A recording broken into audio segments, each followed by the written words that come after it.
And thank you, folks. I'm always a bit nervous what Farah's going to say about me in most environments, so especially here today.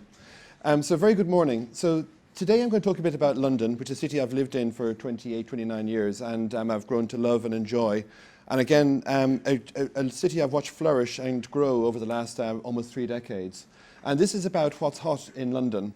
So Farah thinks that this is a bit like the Great Escape. So I'm a geotechnical engineer finally coming to the surface. And you can make your own judgment of that as we go forward. So the key thing, though, is London's growing again. And we often forget that London's had a rather checkered history in terms of growth. During the 19th century, it grew hugely to 6-7 million, largely boosted by railways, which allowed the city to grow and lots of people to come in and to travel. But then it shrank from end of World War II to a nadir, which more or less coincides with the time I arrived. And then since then, things have been actually looking up. Originally, transport has, was negatively correlated with places where people wanted to be. So most of the Victorian stations were surrounded by slums. So this is the Booth poverty map of London, which shows London Bridge Station over here. And although there's some affluent houses in the immediate vicinity, most of the area around the station was pretty awful. And most people wanted to live in the very nice places where you didn't have people coming in from the countryside bringing produce and strange diseases. The place around stations from the Booth map were down black, lowest class, vicious, semi-criminal, and we go all the way up to yellow, upper middle and upper classes, wealthy. So you can work out where they stood in those days in terms of how to spread equality around the city. So London's nadir came in 1939. Everyone's familiar with lots of photographs of people being evacuated from London. But actually the real killer for London was the new towns that sprang up after the war, part of sort of the new reckoning and place for heroes to come home to, where London actually was spread out and lots of people moved around. Then there was sort of the 3-day week, there was the 60s and 70s, there were strikes, and again, London was not at its best. It was becoming a shabby place, the tube was becoming increasingly run down, it wasn't a nice place to travel around. And even at some stages, people talk about the possibility that tubes were even run more slowly to try and save energy, so therefore there's lower capacity. So London suffered. And for most of this period, from sort of the 1930s, when most of the London Underground had been built, right through to the 1970s, 80s, very little happened on the tube. The Victoria line was the only real addition for that sort of 60, 70-year period. So as London sort of in a way stagnated, transport stagnated with it.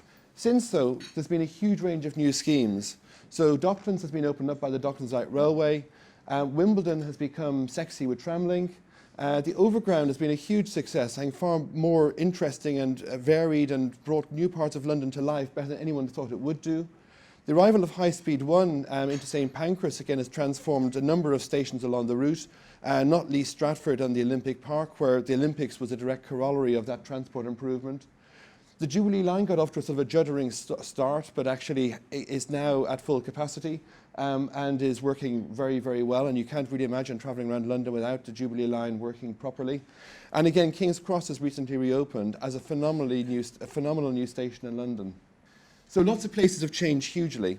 So Canary Wharf, and with the entrance to the Jubilee line there, showing how people actually get to all the great new offices in the sky. Next, obviously, is the new Blackfriars Station, which is going to both open up North Bank, as it always has done, but open up South Bank too, as a great new public transport and a way of crossing the river without getting wet, which is quite a nice change. St Pancras Station, where apparently more people come to shop than to take trains. And Stratford, which is one of the best connected parts of the city now, almost accidentally, with 10 railway lines coming into what was once quite a sleepy suburb. And again, King's Cross Square. And again, the transformation of King's Cross puts it certainly on a par, possibly even surpassing St Pancras next door. But what we forget is that when you actually do a new development, and many of us in the room have worked on Battersea Power Station over the last 3 or 4 decades, but again, it was the promise of the Northern Light arriving that was the catalyst for people actually putting their money where their mouth is and developing the whole area. And so those 2 new stations on the Northern Line extension have been a catalyst for a huge amount of commitment of money and growth, and the 2 embassies that are going there and everything else. So the key thing is that London moves by public transport like nowhere else, certainly in the UK, and probably like nowhere else in Europe. The volumes of people using the tube and the rail network and the buses and public transport is phenomenal. I mean, Maggie Thatcher said at her Thatcherite peak that show me a man over the age of 40 who uses a bus, now show a man who's failed in life. That's me, folks. I took a bus this morning, and I'm sure many of you did here, so welcome failures to this talk. So this is two graphs that show the increase since the 1970s, both in national rail use as the yellow line, which is again more or less doubled from just over $500 million to about 1.4 billion. And again, the tube has kept pace with it. What most people don't realise is the same number of people use the tube every day as use the entire national rail network. And when you think that the national rail network obviously serves London, but 60% of journeys on the national railway start or end in London. So you end up with about 80% of UK rail journeys involve someone in London moving, which again is quite phenomenal. That's mirrored again in bus use. So this again is just some graphs showing bus use in the various UK regions, which have fallen hugely, apart from one place, which is London, where again, it is sexy to use buses. It's respectable, we're allowed. So there's another wave of transport improvements about to hit and break over us and actually show new areas of London that should become popular. The Crossrail link will open up parts of Watford and maybe sort of make it as sexy as Croydon, who knows? But the two major schemes going to open are Thameslink in 2018 and Crossrail in 2019, which will change London utterly, and then hopefully the Northern Line extension in 2020. So the key thing is, I think that Crossrail and Thameslink will change London's geography like nothing else will. Thameslink, most of you don't really know about. It's been a bit of a Cinderella project with a number of station improvements, but what people don't realise, it's actually joined together one railway line through which at least 24 and ultimately 30 trains will get squashed through every hour. So you get the same frequency of trains as on a tube line, but with trains that are twice the capacity. So it will really, really bust London's geography. And also places, because it moves more quickly with fewer stations, places getting around will be much quicker and much easier than it has been. And when you mix that with Crossrail, in only 4 years' time, we're going to have a totally changed geography of London. And ultimately, when Crossrail Line 2 opens, and again, I'll talk a bit more about that shortly, which is the yellow dash line here, in addition to potential extensions of, say, Crossrail Line 1 out to Watford and Tring and beyond, picking up the West Coast Main Line, we're going to have, and again on this drawing I've shown the East London line as well, which also in a way busts London's geography.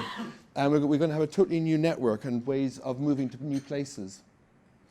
So property prices are moving up as ever in London.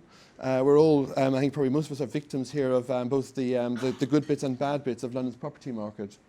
And Jones Lang LaSalle did a study looking at all the Crossrail stations and trying to work out which are the ones that are going to have the highest increase in land values. And places like Whitechapel or Ealing Broadway that no one really thinks of central London and certainly wouldn't think of as investment destinations will become phenomenally easy to get to with lots and lots of trains. And again, the fundamental thing is London's been transformed. So I mean Canary Wharf, St Pancras and Olympic Park, parts of London that people would not have thought about as possible 30 years ago, but actually have become phenomenally successful and great places to live and work.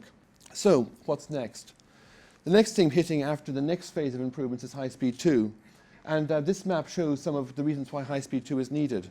It's unfortunate, I think, that High Speed 2 didn't have a national debate before we agreed that it should be a national scheme. Because if people had been told there was no shortage of, there's going to be a massive shortage of north-south connectivity in the UK in only about 10 years' time, and the choice was either 2 new motorways or a new high-speed rail network, or maybe we actually just move by barges again like we did in the 17th and 18th century. But you take your choice of public transport or transport way of getting around, and High Speed 2 is a good answer to a question. And this line shows, in terms of width of the line, is actually how many people use the line, and the colour shows how congested it is. And we all know that all the railways around London are totally congested, and there's no increase in capacity. So High Speed 2 is needed, and this is the core of the network. I mean, obviously you have the sort of legs going up to the northwest and to the northeast, and with the election you may well have phase 3 kicking in really quickly, taking you to more northern climes. So in Euston Station, which will be the main destination for this high-speed network, the hub of the network, you're going to have trains with about 1,500 people coming in every 3 minutes. So the critical thing for this is how are these people going to move around London? So you have the same sort of train arriving, about 18 or 19 trains per hour, and then you set the same 3 piddly tube lines coming out of the bottom, already full, the 2 northern lines and the Victoria line. So what's the solution to that? Well, we all face this site, and the actual expectation is that if you arrive in High Speed 2 and we don't build Crossrail Line 2, you're going to have a wait of over half an hour to catch a train at Euston. So we spend £50 billion as a nation getting people to London half an hour quicker, all to be spent waiting for a tube down on the platforms under Euston. So there is a solution. And Crossrail Line 2, which again will be a phenomenal improvement in London's connectivity, connecting the north and potentially up to Cambridge and Stansted, down to the very crowded and, well, more affluent suburbs of the southwest. And again, the second station on High Speed 2, as it arrives in London, is Old Oak Common. And Old Oak Common is a forgotten quarter. People don't really realise it's there. Although there's lots of tube lines around it, and it's in Zone 2, it's just used for light industrial use at the moment. And when you add in Park Royal next to it, you have an area that's the size of all of London's development areas of the last sort of 2 or 3 decades, all in one place. So this must be a huge place to come to.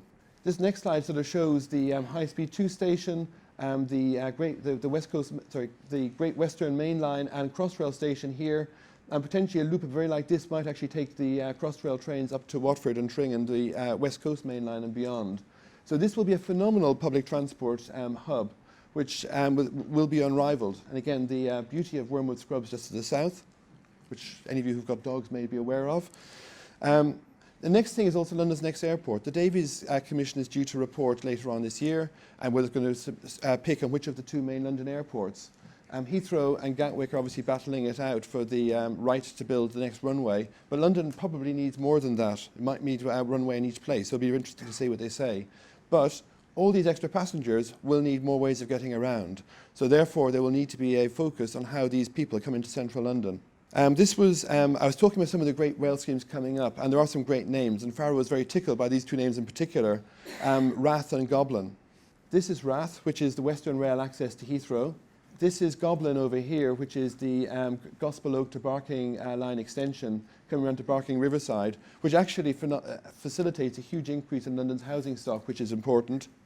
Camden Town Tube Station is here, and if you actually improve Camden Town Tube Station, you can massively improve both bits of the Northern Line and allow an awful more trains to run through central London. The Bakerloo Line extension is on the books. And another thing which is actually of more use to London than you might expect is a freight bypass to London. Currently, London Overground trains are polluted by a lot of big heavy freight trains running along. And it's very difficult running very nimble metro stock along with great big 15-carriage freight trains with sort of 45, 50 containers on. These don't have the same level of acceleration. They have to stop at every station, slowly accelerate away again. So therefore, the London Overground is hugely compromised at the moment by the inability to run a full metro service.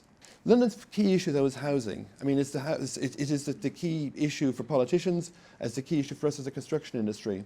There's just not enough houses being built in London, and so something needs to change on that urgently. And one thing that will lead with housing is a lot more transport, more main lines into London, orbital railways, potentially Crossrail Line 3, and then improving some of the other lines, like Brighton Main Line 2, a new way of getting out and going south. And obviously ways of getting to Barking, East Essex, where there's an awful lot more, where the only part of London where there's more planning permissions than houses being built. So Crossrail 3 is quite an interesting concept. I think you all heard of Crossrail 2, but Crossrail 3 is being thought about at the moment. And the critical issue is where should it go to? There's lots of options about where you might put it, and again, all of you probably want it in your house, but only after it's built. And so there's lots of places where it might go to. Down south, and I say the line down to Brighton and Croydon is absolutely stuffed. There's lots of extant housing out in Thames Estuary, so therefore something out here would be good. The city obviously needs more rail connectivity. Euston and Old Oak Common will have more and more people coming through them and will be the gateway to London. And actually, Old Oak Common currently is meant to get about a third of the passengers arriving in London. However, a lot of people think that might be a gross underestimate, and more people might arrive at Old Oak Common and get off the train to get onto Crossrail and move easily all through central London and out to Canary Wharf and beyond, rather than wait to get into Euston. And obviously Heathrow and Gatwick and the airport debate. Anyone want to venture a guess as to where you'd put Crossrail Line 3?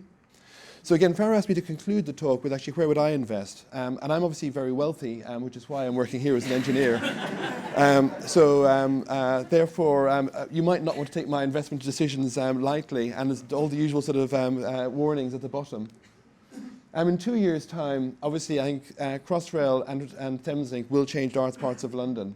Places like Ealing Broadway or Ilford, which wouldn't necessarily come to mind as great places to either invest or buy property in, will become phenomenally well connected to the middle of London. And north, Finsbury Park picks up Thameslink for the first time due to some visionary work when they built the Channel Tunnel rail link, built St Pancras Station as part of High Speed 1 coming in. Finsbury Park might finally arrive after 2 or 3 decades of almost getting there. And Farringdon will be the hub of these two networks. Farringdon, really, really beautiful part of London, will be superbly served by many, many trains going to everywhere, connected to all the main airports.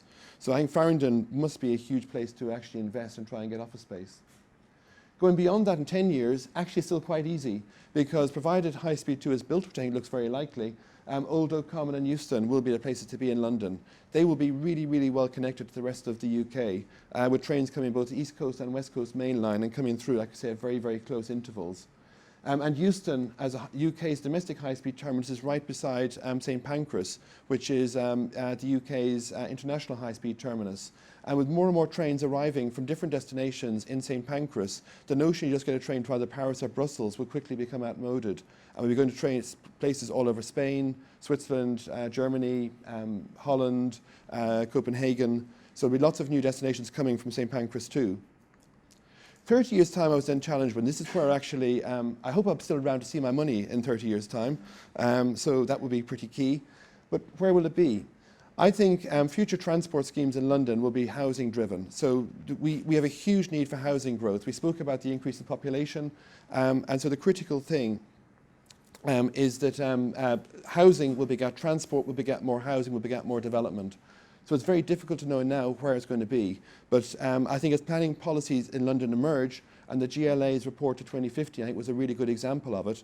Thinking about this really long-term growth and where we're going to put everybody, it needs to be done now, because London's getting bigger and bigger, denser and denser. The space in the middle for new stations is becoming more and more difficult to find. So we need to plan now properly for the long term. So London will keep on growing. The projections, as I showed you earlier, are to become easily Europe's biggest city. So the current 8.5 million is meant to become 13.5 million in only about 35 years' time, which is phenomenal growth. This is a city, another 5 million people, another half of London lumped onto London again. So therefore, if you imagine now, each of these 8.5 million have almost got just over a tube line each. We need lots more tube lines, lots more transport to help these people get round. So in terms of the future and what shape London is going to be, actually, who knows? There could be lots of things happening that are going to change everything utterly. It could become a very green city, but certainly it's going to become one where transport rules the roost and will dictate where future developments happen. Thank you very much.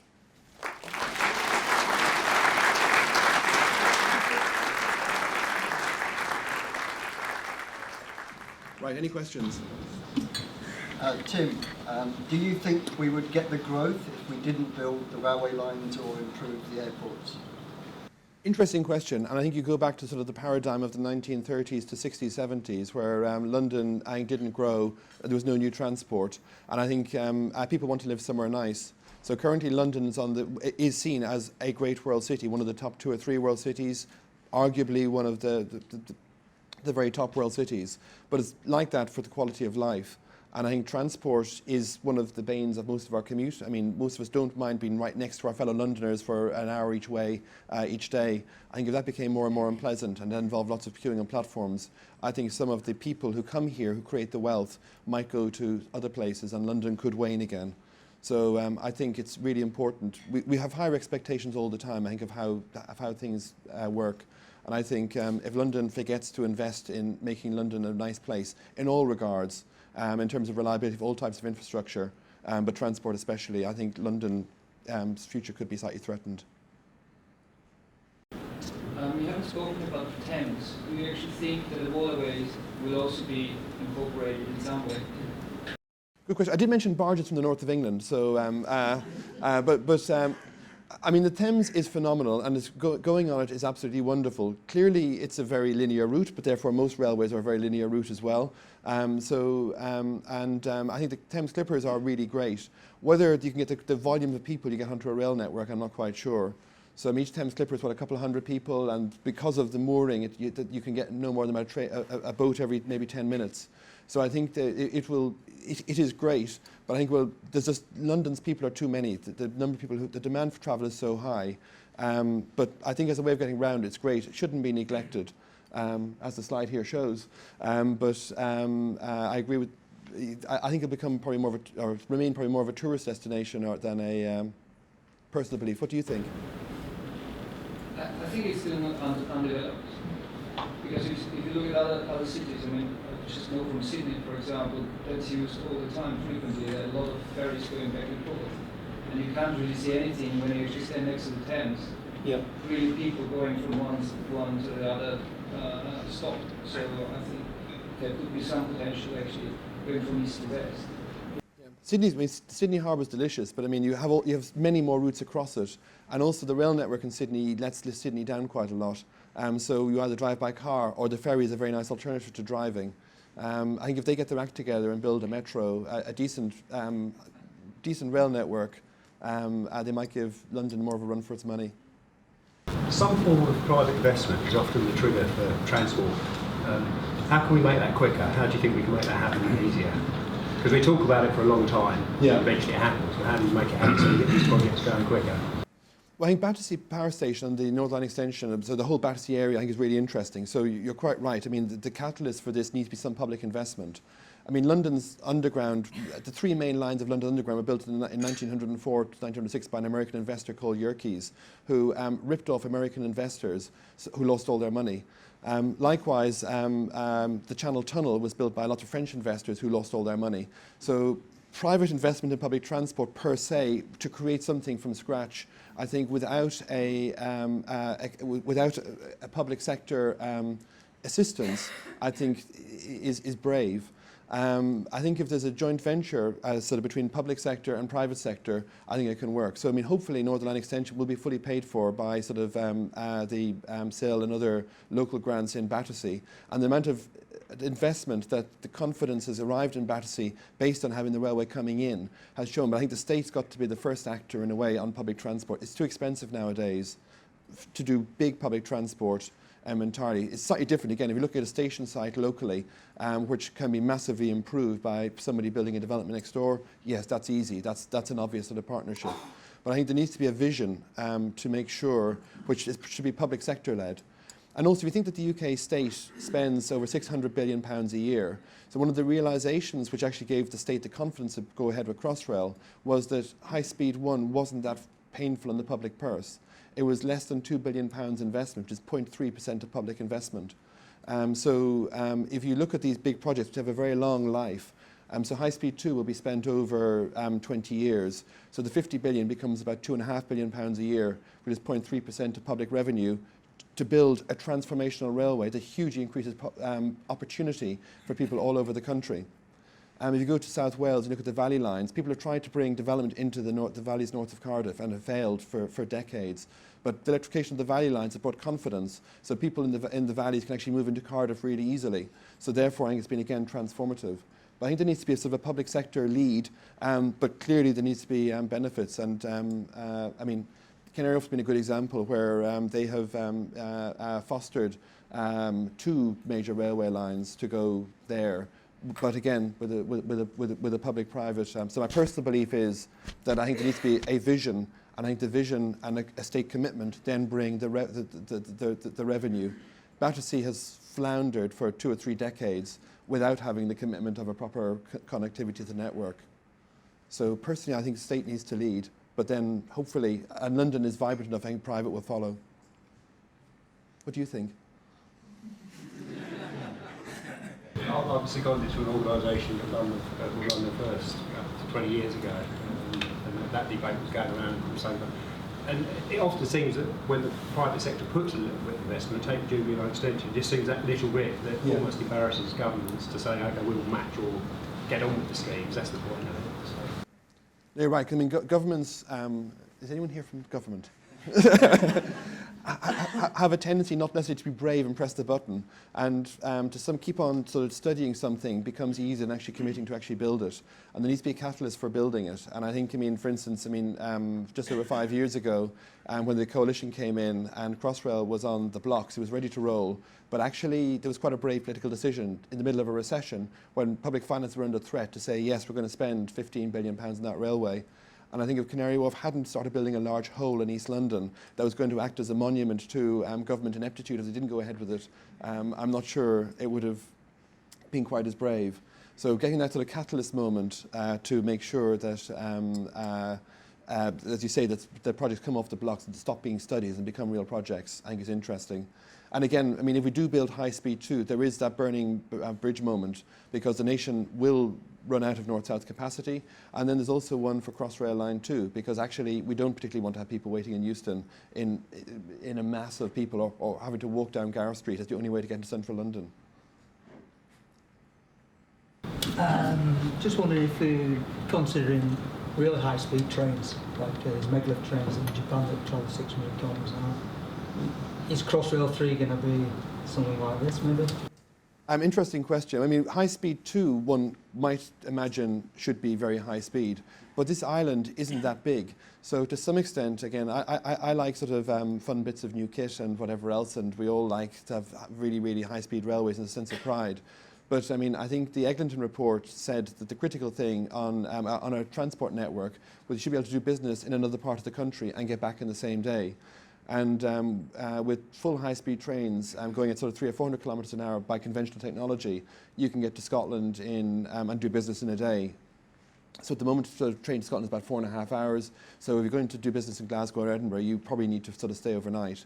But with high-speed 2 open at conventional speeds, you don't need to. Also, very high-speed lines need very straight lines, and therefore it's slightly more appealing to Stalinist countries, where you can actually carve a railway through virgin countryside or virgin city without necessarily worrying about it quite so much. Britain's got very, very intense democratic processes, which are excellent in trying to maintain the country, hopefully as good as, well, as nicely as it can do, and those would make a very, very high-speed line with very straight lines tricky to build. People in the Midlands might object a bit. Your talk is focused very much on the excitement of new infrastructure to feed the growth forecasts. What are your thoughts, though, on maintaining and improving the existing infrastructure? I started reading The Economist because of how bad the tube was 15 years ago. So and I used to get stressed when we were held up. And I'd say the tube improvement over the last 10 or 15 years, most of us forget. But actually the frequency of tubes now on, say, the Victoria Line and Jubilee Line, where you're pushing 36 trains an hour, being squashed down some lines that 15 years ago were actually quite outdated and not well maintained and everything else. So we need to keep existing infrastructure in tip-top shape. So your question is a very good one. And it's very easy to overlook quite mundane sort of track improvements, junction improvements, but squeezing as much capacity out of what we have is absolutely critical. And the thing about the UK, though, is it always squeezes the last drop of infrastructure capacity out of the infrastructure. So, I mean, Heathrow's work at 99% capacity. All our main railway lines are at full capacity. On the continent, most of the infrastructure works is allowed work at a lower level of capacity, which means when something goes wrong, there's some resilience in the system. So I remember, I think one of the American president flew in about 8 years ago into Heathrow. Because it was a slow-moving 747 with a sort of a chase plane after it, they had to cancel 20 flights. When you have that level of lack of resilience in your infrastructure, I don't think it's good for anybody. But yes, we have done, and again, very impressively so, squeeze an awful lot of capacity out of current infrastructure, including the bus network. I mean, we tend to forget the bus network as a Cinderella, but most London buses are new. Most of them a lot of them are now hybrid, and more the doubling of numbers. Again, I think I can't remember what the numbers are. I think over half of bus journeys in the UK are now in London as well. So it'd be good if the rest of the country travelled like London did.